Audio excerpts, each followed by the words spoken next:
Hello everybody, this is Cyrus coming at you with a big video tonight.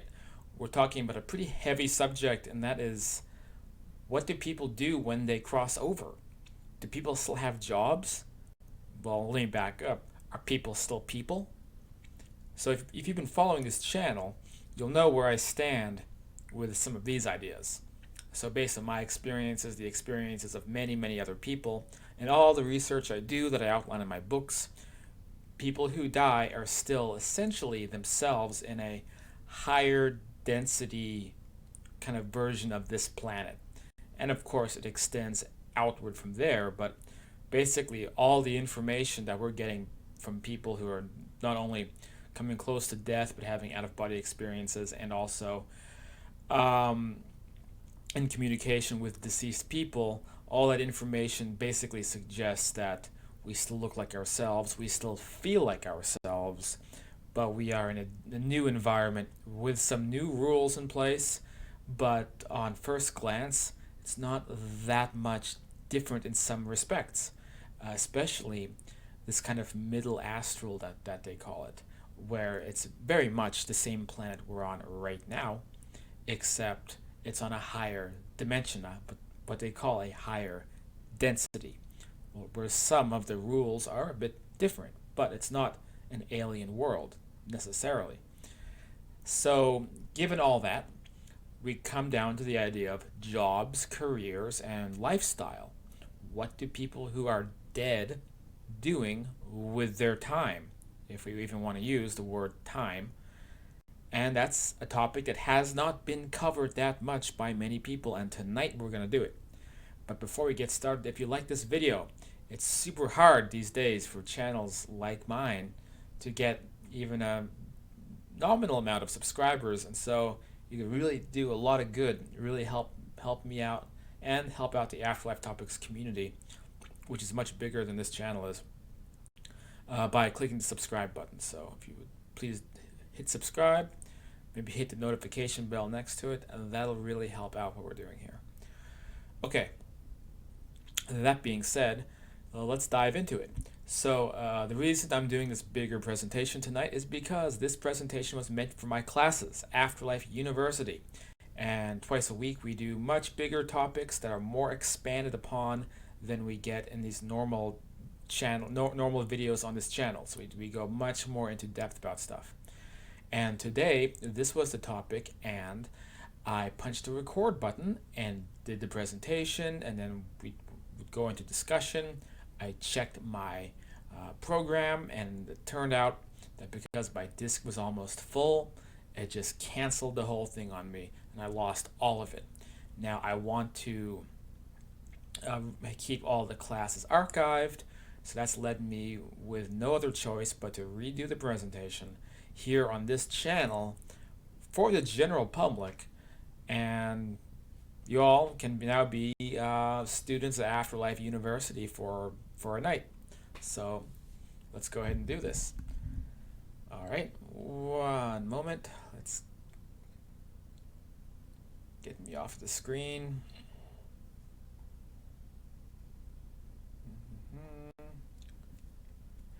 So here we are, Afterlife University. What to do over there? Occupations. Little introduction. So many people believe erroneously that our active lives end at death. We know this is not the case. Nonetheless, some people will make this argument because there is a camp in the afterlife or research world, community, new age world, whatever you want to call it, that argues when we die we enter a loving light and we never leave it, and we just exist in that state of consciousness. We don't do anything else with our lives from that point.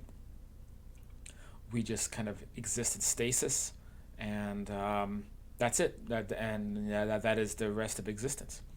People arrive at that idea because people have experiences with the quote light, and they experience something that feels like that, and they think that the afterlife, that's all it is, that we don't continue as humans.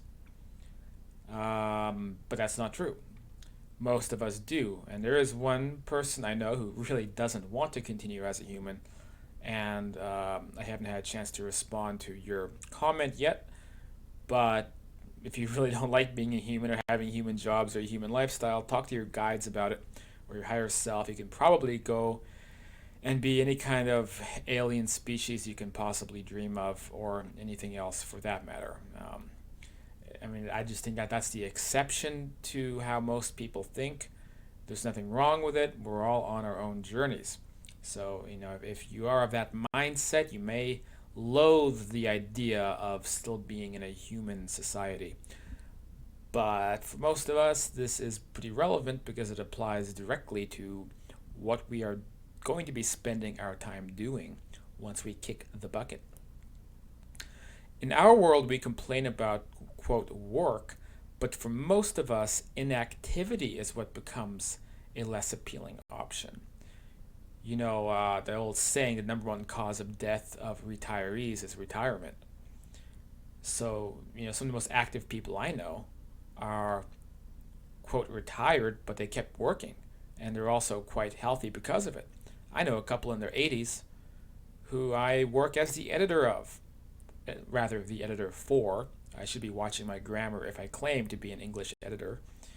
And that's a quick little promo as well. I typically work a lot as my company's sort of regular work, my sort of day job as an editor. So I help people publish books, I edit books and things like that.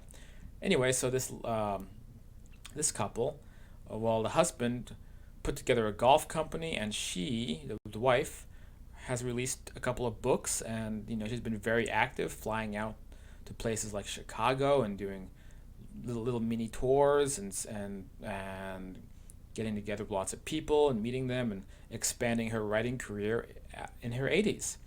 She has a book called A Cold War Teacher's Tale. It's a very cool book about life on the edge of the Iron Curtain throughout the 60s and 70s and 80s as an American. So you want to check that out. But the point is, you know, I think the healthy attitude is to keep doing work. And to decide to stop doing work, I mean, that's a curious philosophy. I mean, you're going to sit around and watch reruns of Jeopardy all day? I mean, how are you going to utilize your gift to the cosmos? Your personal existence. And for most of us, we want to stay active. Meaningful work, perhaps related to our soul group or soul plan, becomes a much greater priority for most of us, especially if somehow we get to a point where work isn't just related to getting a paycheck. And the different people's preferences of occupations shows innate differences between people. For some people, their sort of soul-given desire is helping the sick or the poor, while others, it might be writing computer code. That's odd. How could writing computer code be related to something on a soul level? But it very well could be, because when you think about it, writing code is the process of creation based on logic and systems and mathematics, and turning this into non-physical resources that can be used for the benefit of everybody. That's what computer programming really is. And some people, that is their soul-given desire. While other people, maybe it's helping sick people, and other people, it might be something else.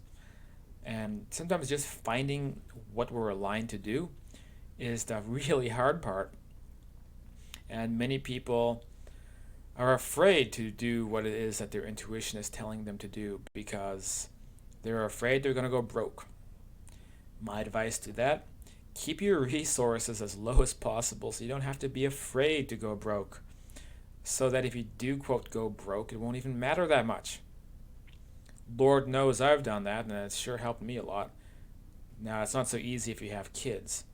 If you have kids, you're taking care of kids, do whatever the heck it takes to get that paycheck back. That's my opinion. So let's look at some very long-term career planning. Is what you're doing right now compatible with life on another dimension?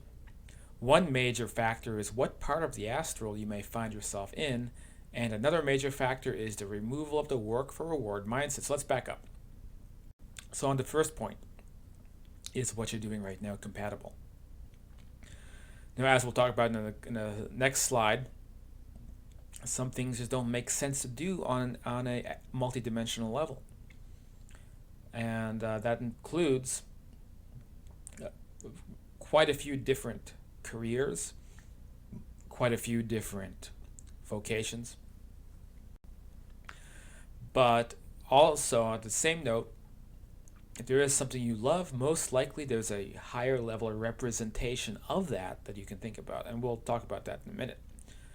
So one major factor, though, is what part of this place called the afterlife, this higher density, this parallel dimension, you may find yourself in. We know that there are different levels going on. And the most common level people go to is what some spiritualists and what George Meek called the middle astral. It's basically just a carbon copy of this planet, except the population is different. It's populated by hundreds of millions of deceased people, and it's like other levels, the rules of physics are different. It's not immediately noticeable sometimes, but you can create things with your mind if you set the intention. Colloquially, on the middle astral, people just call it what it would be referred to as here, which is magic. And so, because you can practice magic, suddenly a lot of careers here don't make sense there.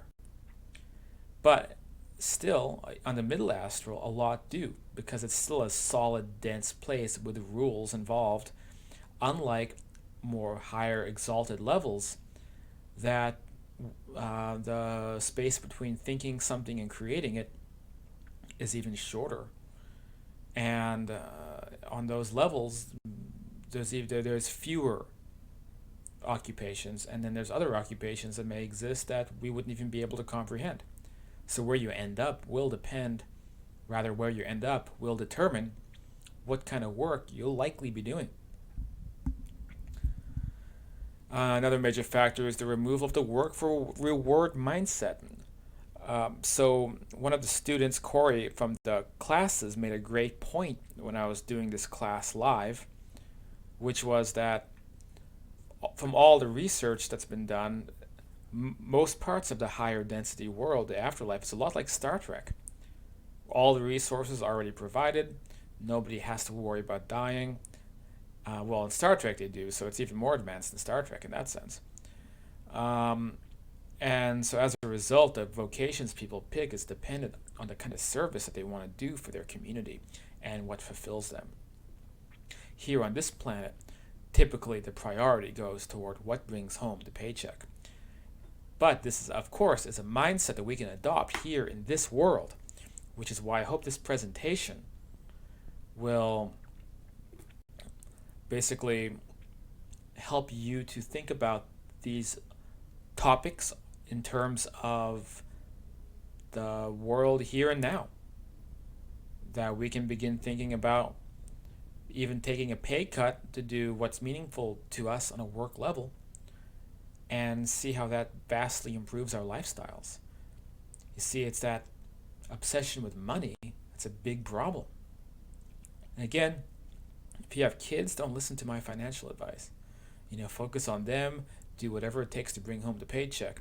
But if you're working an 8 to 6, because let's face it, 9 to 5 jobs don't exist anymore. It's now 8 to 6, 8 to 7, and you're miserable, then seriously, it's time to put a price tag on your happiness. And you'll find, typically, that your happiness is worth enough that even if you're making $100,000 a year doing a job you hate, the price it takes on your happiness is about $80,000 a year. So really, you're making minimal wage or less. If you didn't have to work for money, what kind of work would you be doing? And this also applies, as I just said, a great deal to our lives right now. Let's talk about careers that are unlikely to carry over. Now, on the note of plumbers, interestingly enough, I read that in the UK, plumbers are the happiest profession. Why? Well, they get to eat, they get a paycheck that's big, and they help people out. They have a specialty, and it's meaningful in that sense. but would plumbing carry over on that side? On the middle astral, it's possible, but it's also unlikely in many other regards.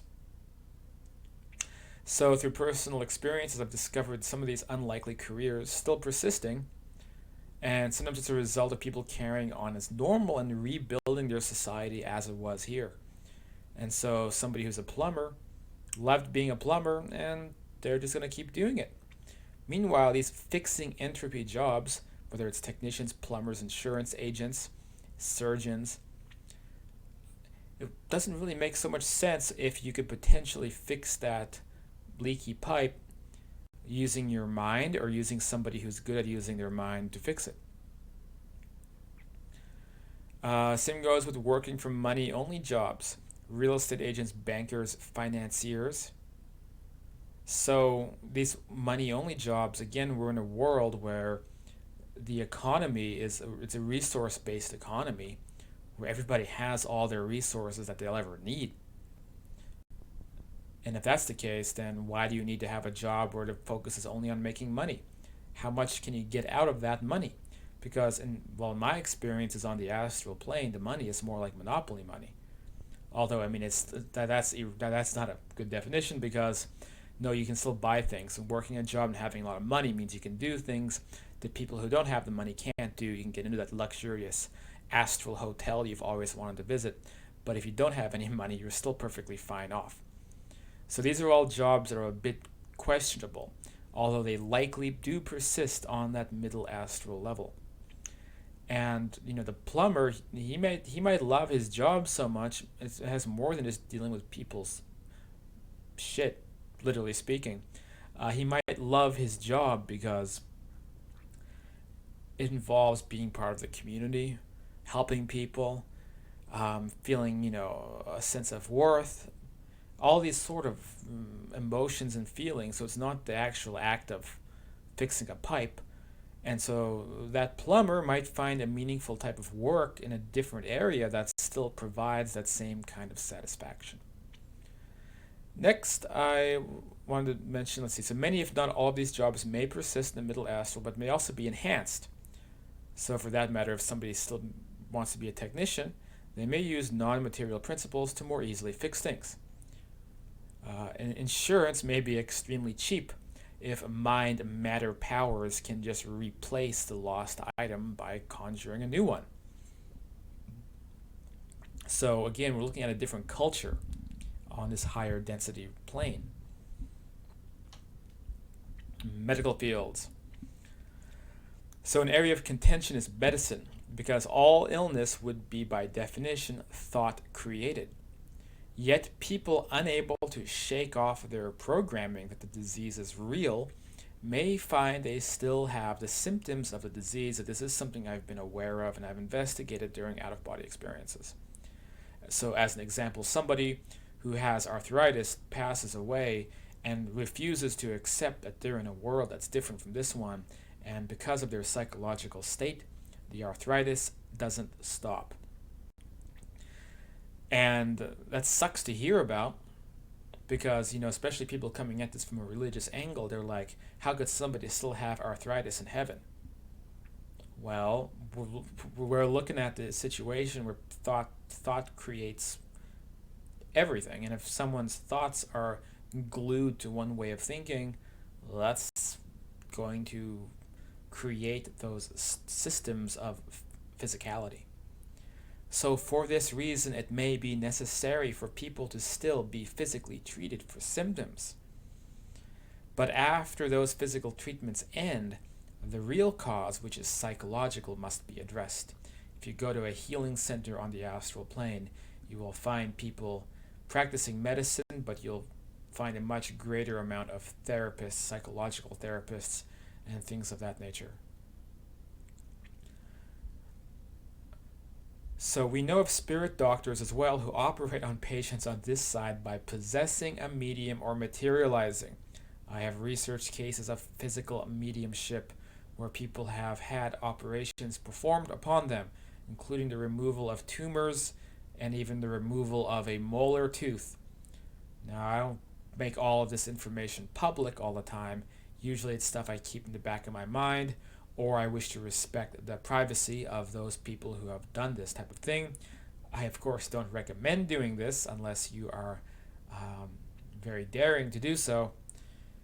Or, I mean, I can't technically give advice to do that, because I can't think of a worse type of medical advice to give than go to a psychic, because then if something doesn't work out, um, I think anybody who gives that advice would be highly incriminated by suggesting such a taboo notion. But on a personal level, I have considered this in the future. For me personally, if I were to ever be diagnosed with a critical disease, because I know this kind of stuff, well, I don't want to say I know it works, but theoretically it could work, and I would be willing to try it upon me. So interestingly, the point I'm making is that doctors of medicine may seem to continue their jobs. So if you are a doctor of medicine, you could continue doing actual treatment among people, psychological treatment, and as well as working with people on this side to help them in their skills as a doctor. And by the way, that applies to all of these professions. So even Bert the plumber here could pass away, and through intuitive psychic imprinting, he could make Rob the plumber, who's still alive on this plane, into a much more skilled plumber, because Bert here is passing on the fine art of plumbing. Money. So I already covered this a bit. Money still seems to be used on middle astral second earth levels. Still a factor among those who buy into its importance, as I just said. Unlike here, if you have $0, while you may not have access to the bells and whistles of middle astral society, you'll still be perfectly fine. And this is kind of the weird area. And all these subjects, like almost every subject comes with it like 1,000 more questions, and I typically don't have answers to any of those questions because all of this is new territory. And for me, it's like I'm trying to figure this stuff out by looking at an entire country by observing the coastline through a periscope. Like, I can observe what people are doing on a superficial level and try to extrapolate bigger ideas, but it's very difficult to get the big picture. So something that confuses me along these lines are property values, the economics of property, because there's this weird nature of astral properties. So houses just pop up on that side from this side.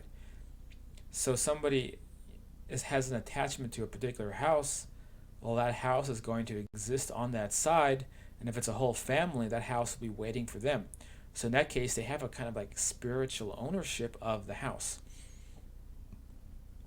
And through that spiritual ownership, there's obviously there's no deed, there's no taxes. It means that that little slice of astral real estate is inherently your own. But how can you prove that? Because when I've gone out of body, and when Jurgen, the great out-of-body explorer, has gone out of body, we've both encountered the phenomenon of squatters. So there's all these empty houses, many of them occupied by people on this side who haven't yet moved into those homes yet. And so people arriving on the astral side, they see empty houses and they think, well, I don't know where I'm going to go, but hey, that place looks suitable. And they go and they begin living in that house. And then you go out of body in your own home, you enter the astral version, and then you'll find like random people living in your house who will do a double take when they see you walking out of what they presumed was their own bedroom. And also some places just seem to attract a lot of vagabonds. I saw a woman with a backpack come into this house once where I'm at right now, a house I rent in Los Angeles, California. So it's a weird, confusing topic, and I don't have any answers. So if you have any answers, if you're an experienced out-of-body explorer who looks into these more unusual subjects, then please let me know so we can help fit together more pieces of the puzzle. Now there's higher levels. Higher astral levels are unlikely to contain any such careers we spoke of, like plumbers or whatever. and are less likely to see the need of entropy-based vocations like electricians or the persistence of any kind of money-based economy. On the higher astral, jobs depend on helping others, artistic pursuits, or high-end administrative types of work, as an example, being in charge of like an Akashic library. Even so, expect to always be surprised on the other side because, these are just some of the kind of spiritualist ideas that we hear about the higher levels in terms of jobs and things like that, that you can, research spiritualist lore and find out about. But there's just countless ways that, whatever we try to pigeonhole is not going to fit the whole picture. Here's an example of something we'd never imagine: security. So security could exist on any number of realms, because even on an exalted level, what happens if a resident decides to cause mayhem? In the book and film, actually, I think this was only mentioned in the book, I'm not sure, No Solar by Chico Javier, there was a discussion of entities from beyond the city attacking, and the No Solar had to use magnetic weapon systems to defend the city.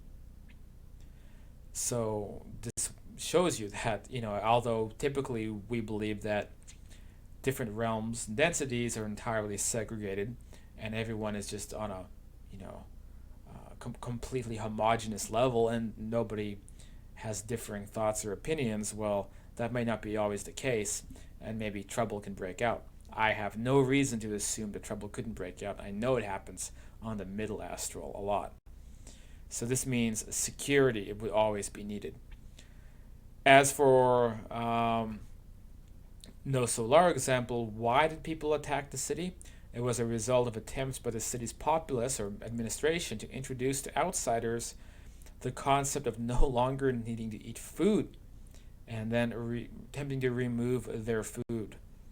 And let me explain why this is such a foolish idea and further makes me suspect that this Brazilian astral city that they call No Solar is run by people who are really pushing too hard their own belief systems, because on the middle astral level, and I don't know if No Solar really, we could say it is higher astral, middle astral, somewhere in between, but nonetheless, the people outside the city were still physical enough that they had this belief that they need to eat food to sustain themselves. Um, and how beliefs and thoughts manifest what's around them. If somebody's so programmed into thinking that if you take away their food, they could literally become sick. So you can't just take away their food and say, it is time that we all graduate to a higher spiritual level. You don't need to eat. Let us remove your food, and then you will be liberated from such physical nuisances. And what happens? The population revolts. They go psycho and attack the people taking away their food because they don't know this. See, people have to go at their own pace. Uh, People. You can't rip the band-aid off, and that doesn't mean that those people eating food are not spiritually advanced either. It means that they've created certain physical conditions for themselves, and you have to respect that. So clearly, when it comes to work and jobs, the administration of No Solar is not doing a very good job. Now, keep in mind that I read that book a long time ago. I'm not sure if this story was No Solar. I'm like 90% sure it was. But if this came from a different source, talking about an astral city and a similar story, then feel free to leave a comment and correct me. But I'm just kind of winging it off of my memory banks. There's no reason for a grind. Regardless of where a person ends up, there's never a reason to worry about being in a situation where you're just working for a paycheck and you hate your life. Most astral explorers recount people enjoying their jobs, even ones that would suck here.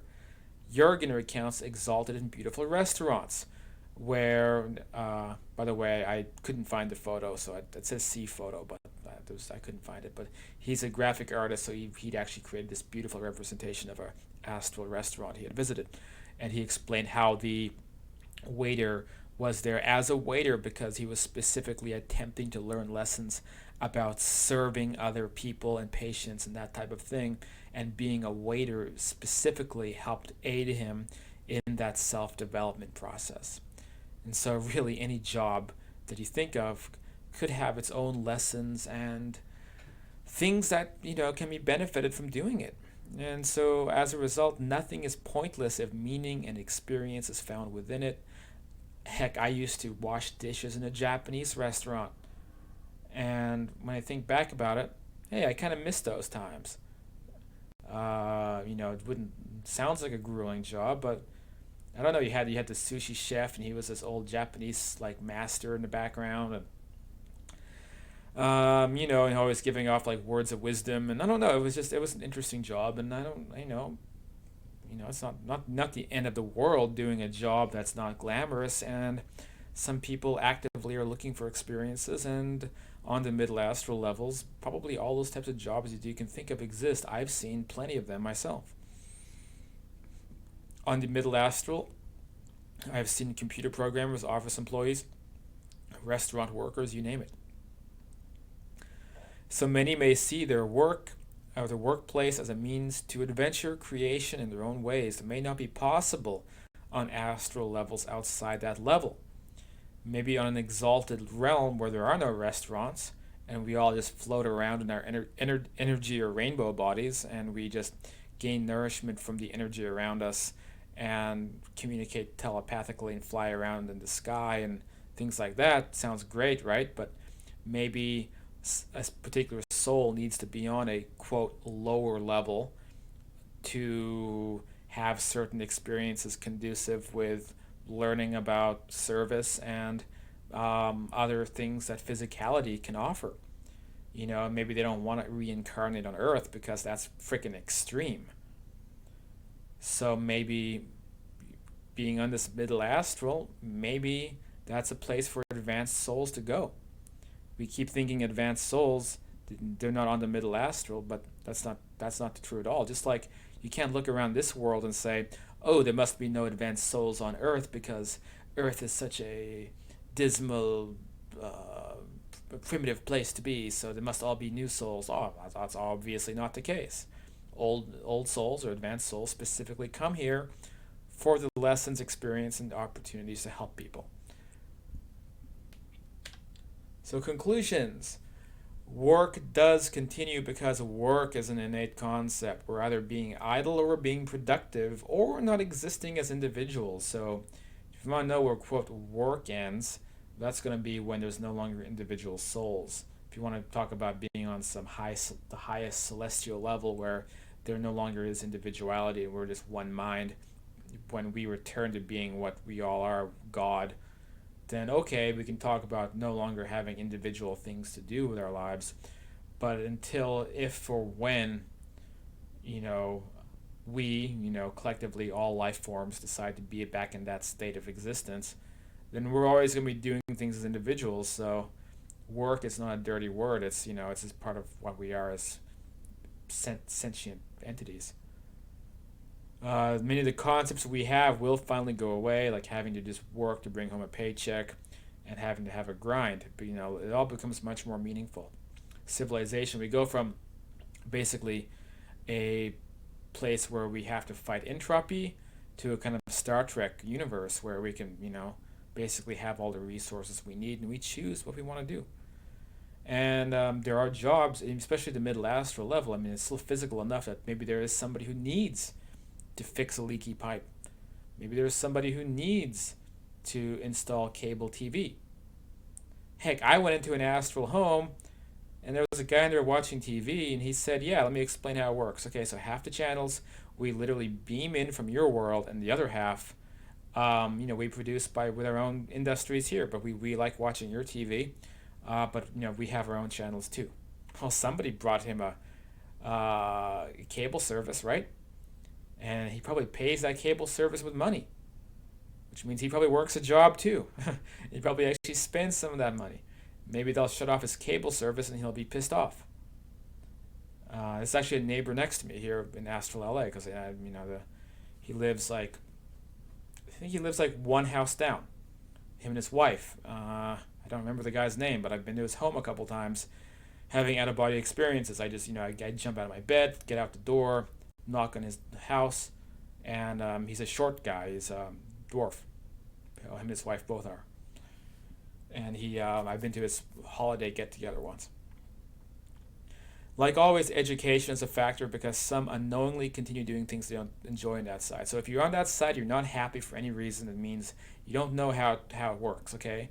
This is why traditions call it heaven. This is why traditions call it paradise, because it has the possibility to be that way as long as you know that you're in complete control.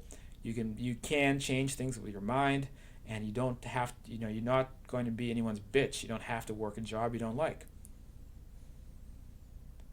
But for people who don't know these things, who die ignorantly because of a lack of afterlife education on this side, and people who reject help from their guides and just run amok, then they might continue these habits that they don't like, which is why for some people a grind might still be going on.